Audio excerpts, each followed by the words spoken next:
زمونږ چې کوم مقصد دی د دې پروګرام حوالې سره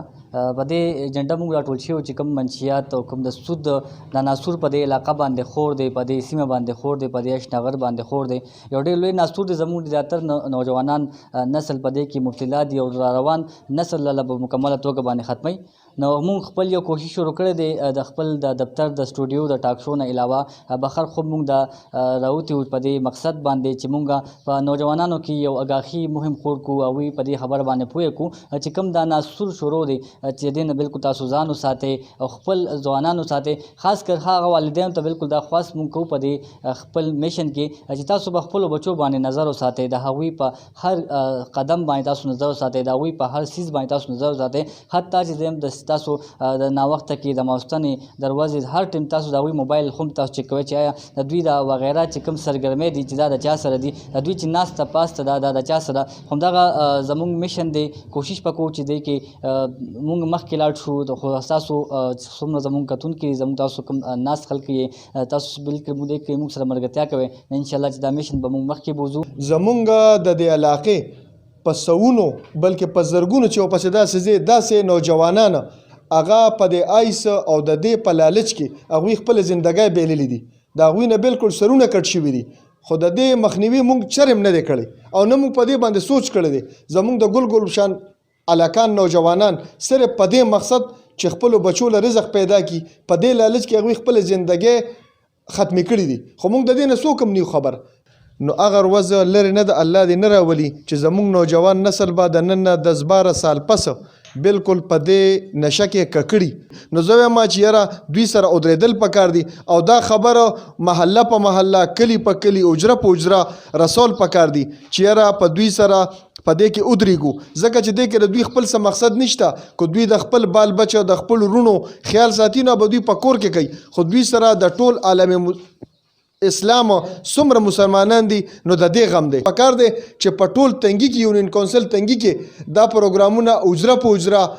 کور په کور، محله په محله، کلی په کلی وشي. نو انشاءالله د دې نتایج به ډېر زر مخې ته راشي. ملګرو تاسو ته پته دا ناسور چې کوم دی دا زموږ په دغه کې ډېر زر چالو شو. مخکې زموږ دا علاقه یادېده نو دا په پښتو یادېده، دا په غیرت یادېده، خلکو به ښه اشنغر ځوانان به یادېده. نن زموږ علاقه چې یادېږي په چرسو یادېږي. دا تاسو ته پته چې علمي سطح باندې زموږ چې کومه ذلره دا د پوډرو او د آیس سمګلران چې هغه په دې سطح باندې دي. او دا زموږ د ټول نه غټه کمزوري دا چې زموږ نن نوجوان نسل صرف او صرف په دې خبره کوي. موږ د فیسبوک او دغه ګورو نو زموږ خلک وایي دا آرام لري نو وی دی که نه ولې د ثواب کار کوي په خیرات یې ورکوي. نو دا په خیرات خو دا نه کېږي. موږ د خلکو مولیان نه په دې کې پیتویم راغشتي. خو زما یو نږدې مثال به درکړم. موږ یو څو ورځې په دې باندې کار وکړو. دا خلک زموږ د حیا عزت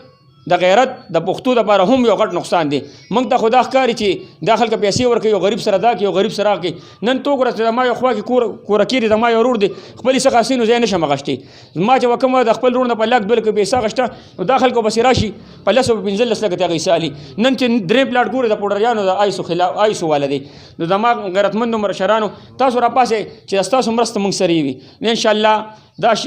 دا کم دا کاروان چې دا ډېر مخکې دي. د هغې نه علاوه دا مختصر تاسو څه ویم ګینې تفصیل سره موږ سره ریکارډ باندې پروت دي. کومې خبرې چې کوو خو موږ نه څوک ریکارډ غواړي، موږ ولې په ریکارډ ورکوو. دا خلک مشران ناست ما ته په ځان مناسب ښکاري. خو دا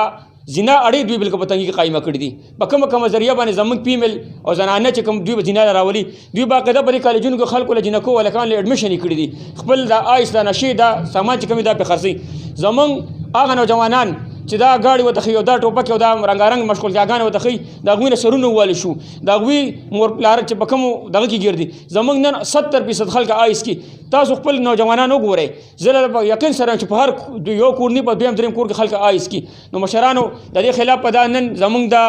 خلک وي د شمار خلک پکار دي، کار سړي پکار دي. دا موږ ته لږ خلک دي، خو دا خانداني خلک دي. دا تحریک به موږ مخکې چلو او ستاسو مرسته به را سره ستاسو شانتې خلکو ته مرسته وي. زه تاسو سره د نن نه مخکې هم زه تاسو سره ما د اوس نه هم زه تاسو سره اعلان کوم په دې تحریک کې به زه تاسو سره اوږه په اوږه ولاړ یم انشاءالله چې هر قسمه خدمت یې موږ به ستاسو کوو. انشاءالله جنګ د جهاد په سوچ روتیو ډېرې مسلې به مخې ته راځي. ځکه چې هغې خلکو هغه خلک لکه ډېرې پیسې به هم ګټلې وي او ډېر ښه هغه خلک په موله ورځي. خو موږ به زړه کې یاره نه راولو او هغې خلکو ته د دې پلیټفارم نه پیغام هم ورکوم چې بس دی توبه وباسئ چې دا څه پیسې هم ګټلي دي بس دغه هم ډېرې دي توبه وباسئ نور دا نسل مه تباه کوئ او کوم چې سودخواري دي نو هغوی ته هم دا پیغام ورکوم چې ستاسو له وجې ډېر ځوانان تباه شو هغه ځوانان چې هغوی په نشو ستاسو له وجې راووتل دغه شو مبتلا شو په دې نشو کې او ما ډېر داسې لیدلي دي چې د کافر بچي دي ډېر واړه واړه شیزان یو سوري ایستي دي ورته نو هغه خو هغه ینګ هلکان هم اغوستي چې مطلب فریج به والو یا داسې نورې نو اوس یې په دغې شي باندې سود شروع کړی دی نو خیال به یې ناظم صاحب او صدیق به یې انشاءالله دا میشن بوځو مخکې موږ سره علما هم دي او یریږو به نه ځکه چې د میدان ته روتیو دغه خلک په ډېرې خربې استعمالي دا نه خو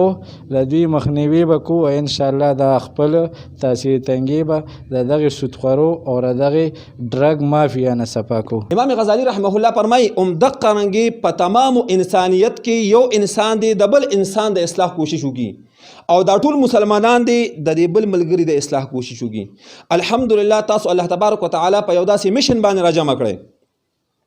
چې د انسانیت لپاره دا نشه او دا سود دا ناسور دی حدیث مبارک کې راځي پیغمبر علیه الصلاۃ والسلام چې کله معراج ته لاړ څه خلک یې ولیدل د جبریل علیه الصلاۃ والسلام نه تپوس وکړ چې دا څو خلک دي د هغوی په خېټو کې لړمانان تاوېدل ماران تاوېدل غټ غټ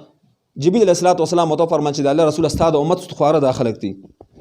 چې په احادیثو کې د پیغمبر علیه الصلاۃ والسلام په خوله مبارکه باندې داسې وعید راغلی وي او زه نه وایم علما لیکي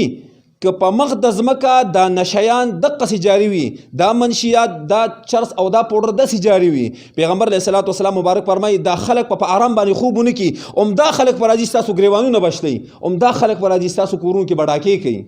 او چې د دې روکتام زه نه کوم او تی نه کوي او بلې نه کوي نو دا خو موږ ځان ته په خپل کور کې اور را پیدا کړی دی او دا یاد ساته که د دې اور علاج ونه شي امام غزالی رحمه الله لیکي د اور معمولي سکروټه کمه مه ګاړئ دا نن معمولي ده خو کیدای شي کال بعد دا د ټوله دنیا وسوځي د دې وجه نه دا ملګري چې په کمیشن باندې راجمع شوي دي چې هغه منشیات دي یا د آیس دي حقیقت دا دی چې د ملک دپاره غټ ناسور غټه بیماري غټ وایرس دا دي چې شکر د خدایه چې تا خو د دې کموم را لکانو په زړه کې دا یو درد را پیدا کړ چې یاره زنګ دا همزولي یا زنګ دا ملګري یا دا نوجوانان یا د علاقې دا پښتانه ولې تباه کېږي نو زه خو د خپل طرف نه وایم چې انشاءالله که د دې نوجوانانو زنګ نه هر قسمه مرسته غوښتله که مالي وي او که بدني وي او که د منډې وي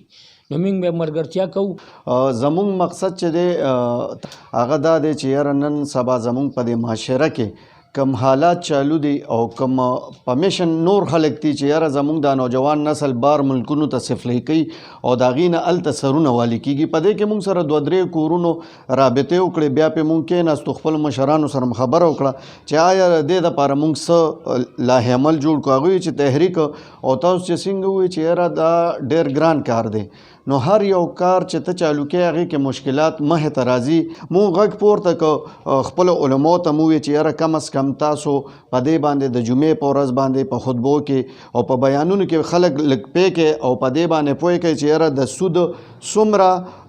ګناه ده الله سره جنګ کول دي یا منشیات فروش سکلو والا خو به زه ووایم چې مونږ خرڅو نو سکلو والا به کم شي خو سکلو والا مقابله کې شوي دي هغه ګوري چې یاره پلانکي سره دومره ګاډه دي دومره بنګلې دومره پیسې هغه شی حرام او حلال مونږ پرېښودل هغه تمیز هم پرېښودو مونږ هماغه سودخور نه روټیلو هماغه سودخور نه وړالو هماغه سودخور ته کینو پاسو هغه که اچ کړي د نوم دپاره کړی مولوي صاحب په دې ډېر ښه پوهېږي د سود په پیسو باندې یو کارم زه ورته حلال نه وایم خلک لګیا دي زمونږ نوجوان نسل په غلطه اړخ او شنه باغونه ورته ښیي د دې دپاره مونږ دا تحریک چالو کړو چې یاره زمونږ دا نوجوان د دې نه مونږ منې کړو یقینا چې مونږ ته پکې دمکې هم راغلي دي خو قسم په خدای که نه که سر را نه کټ کړي هم د خپل میشن نه به مونږ رستو کېږو نه ځکه که مونږ اوچت نه که دا اواز او دا نوجوان او زمونږ دا نسل همدې اړخ ته اوټ پتا د اوټ دپاره اواز اوچتی د بل سیاسي مقصد دپاره اواز اوچتی نو منشیاتو دپاره ته ولې اواز نه اوچتی چې یاره دا خلک د ستا نه ویرېږي او دا په څه یېرېږي چې اوس د خلکو کې آګاهي راشي په دې باندې بدقسمتی نه اوسه پورې یو ځای کې هم خبره نه شوې چې یاره دا سودخواره ولې زیاتېږي روسته دروازه منشیات فروش ولې زیاتیږي زما نوجوان په ډیران باندې کباړ راټولي داغه تصویر چا نه لیدلې تاسو وګورئ نو په تحصیل تنګي کې په هر ځای کې په ډیران باندې چې وګورئ نو خشته شازلمې به لګیا وي او هغه بوتلې راټولي د څه دپاره د دې دپاره چې زه پې آیس والم د دې دپاره بیا د بدقسمتۍ نه زمونږ اداروم ځان باندې غوږونه راچولی دي هغې هم نه ګوري ما ته په تحصیل تنګي ختم نبوت چوک کې آیس خرڅېږي زما کور ته دا شعر ورسېد نو که نن مونږ نه راپاسو او دا خپل مقصد ته مقصد نه وي نو آیا مونږ به کله راپاسو په مونږ که نن دا کم تکلیف راځي یا دا وباګانې راځي دا هم زمونږ هم دا کار دی دلته سود کوو هلته پې زو عمره کوو دلته د بل حق خورو هلته پې زو عمرې له زما غریب ته مونږ نوړی ور رسولی نه شو خو د نوم دپاره مونږ لکونه روپۍ لګو زو عمرې له حج له ځو زه وایم داسې حج او عمره د نوم دپاره چې تا کړی ما دا مسله داسې د یو ملا نه اورېدلی چې دی به الله پاک ته وایي چې ما د ستا دپاره حج کړی الله پاک په هر څه باندې خبر دی هغه به ورته وایي چې تا ویلي چې یاره مولوي صاحب دا خبره همداسې چې تا نوم غوښته چې ما ته پې پلانکې حاجي صاحب ووایي زما ستا حساب کتاب هلته ختم شوی دی زمونږ مقصد دا نه دی طاهر بی که زیمه که صدیق دی د چا خلاف نه یم د هغه سړي خلاف یم چې هغه زما نوجوان تباه کوي زما کور ته آیس را رسوي زما کور کې سودخور ما ته پیدا کوي دا د دې د بچو دپاره مونږ ټول یو ځای کېږو